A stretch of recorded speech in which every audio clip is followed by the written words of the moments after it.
Bismillahirrahmanirrahim. Assalamualaikum warahmatullahi wabarakatuh. Alhamdulillahirrabbilalamin. Wabihi nasta'in wa ala umuri dunya waddin. Wassalatu wassalamu ala asrofil anbiya wal mursalin Sayyidina wa maulana Muhammad wa ala alihi washabihi ajma'in. Amma ba'du. Pertama-tama yang saya hormati kepada Bapak dosen sebagai pengampu matkul hadis dan teman-temanku yang berbahagia. Di sini saya perwakilan sebagai moderator dari kelompok 5 hadis.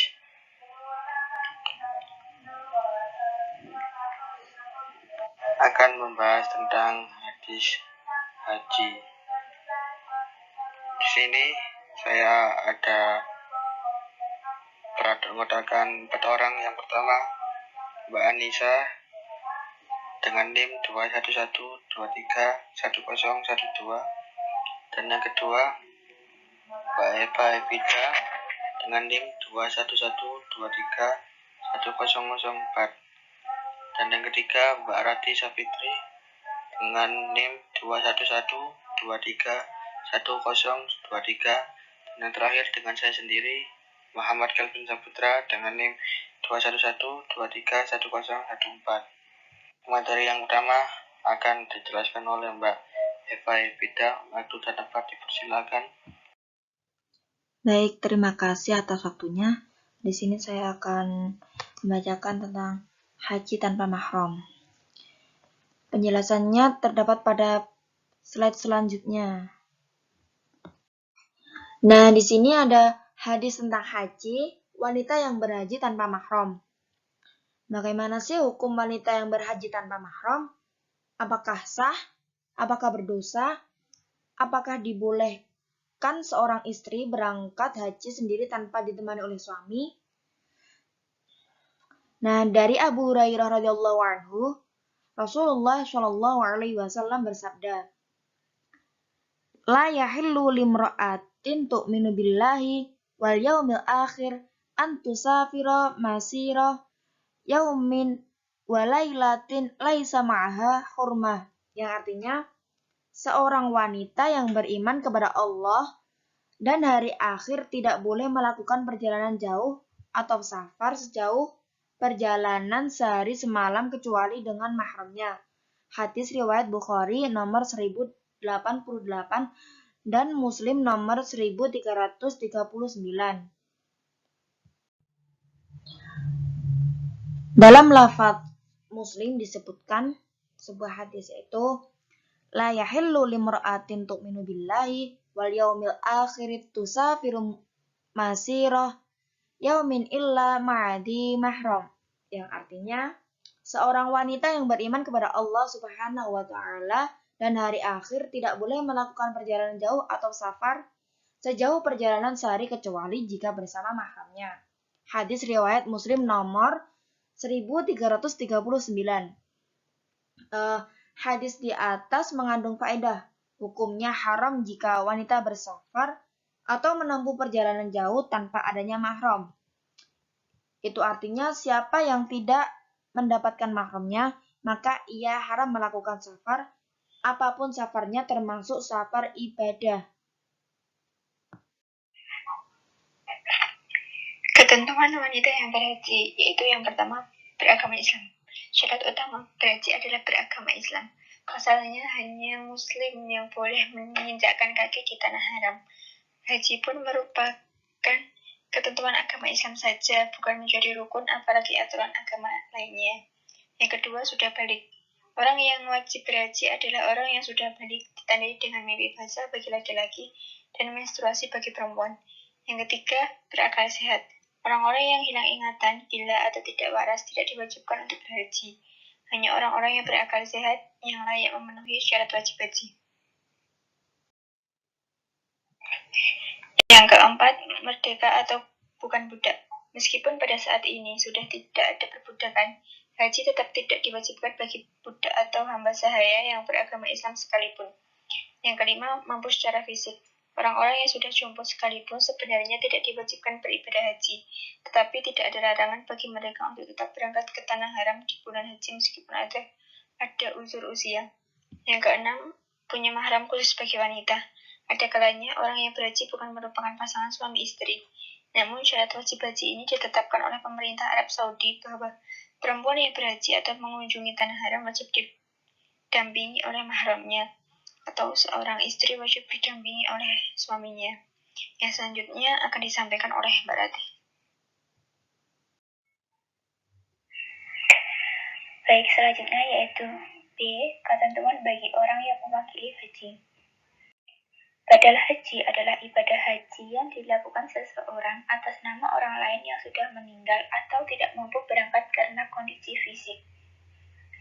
Menghajikan orang lain, hukumnya boleh dengan ketentuan bahwa orang yang menjadi wakil harus sudah melakukan haji wajib bagi dirinya dan yang diwakili atau dihajikan itu telah mampu untuk pergi haji, tetapi dia tidak dapat melaksanakan sendiri karena sakit yang tidak dapat diharapkan sembuhnya. Uzur syar'i yang menghilangkan istita'ahnya atau kemampuannya, atau karena meninggal dunia setelah dia berniat haji. Laki-laki boleh mengerjakan untuk laki-laki dan perempuan, demikian pula sebaliknya. Diutamakan yang mengerjakan itu adalah keluarganya.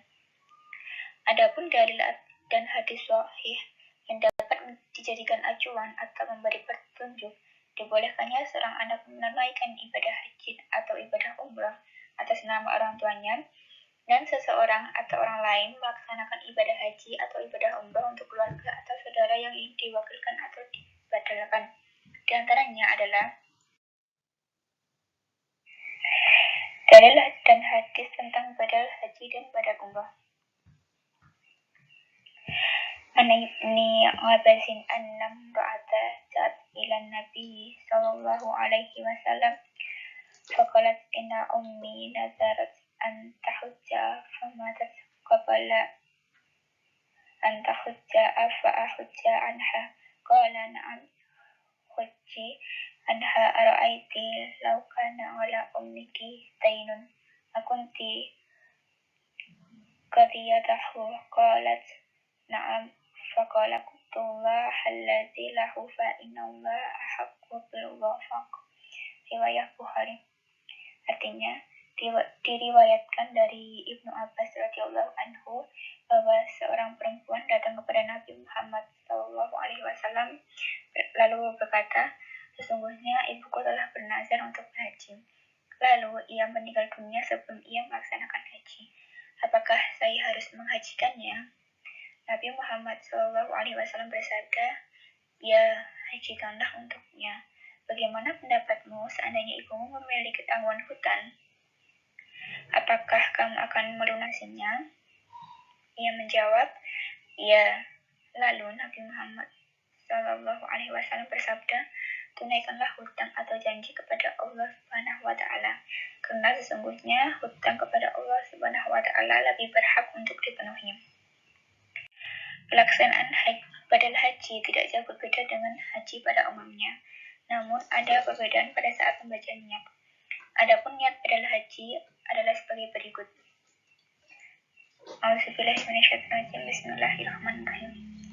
Nawaitul hajja wa ramtu bihillahi ta'ala an fulan. Artinya, aku menyengaja ibadah haji dan aku ihram haji karena Allah Ta'ala untuk si fulan. Si fulan di sini adalah nama dari jamaah yang dibadalkan hajinya. Kemudian, selanjutnya akan disampaikan oleh Muhkalifun Syaputra. Kepadanya dipersilahkan.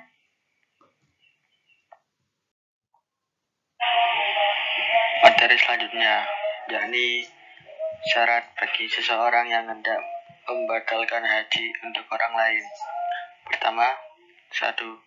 Orang yang digantikan hajinya merupakan orang yang mampu secara finansial, tapi tidak mampu berangkat haji karena sakit atau sudah meninggal dunia. Yang kedua, orang yang menggantikan haji. Seseorang haruslah orang yang sudah haji sebelumnya. Dan ketiga, orang yang menggantikan haji haruslah laki-laki atau wanita muslim. Yang keempat, tidak boleh seseorang membatalkan haji 2 orang atau lebih dalam sekali haji. Yang kelima, tidak boleh bagi seorang pun membatalkan haji dengan maksud untuk dari harta. Yang keenam, orang yang mengajikan dan diajikan harus muslim dan berakal. Yang ketujuh, orang yang mengajikan harus memayis. 8. Orang yang mengajikan harus merdeka, tidak boleh budak. 9. Diutamakan orang yang mengerjakan ibadah haji adalah dari lingkungan keluarganya dan berangkat dari tempat tinggal orang yang dibadalkan. 10. Wanita bisa melakukan ibadah haji untuk melakukan dan begitu juga sebaliknya.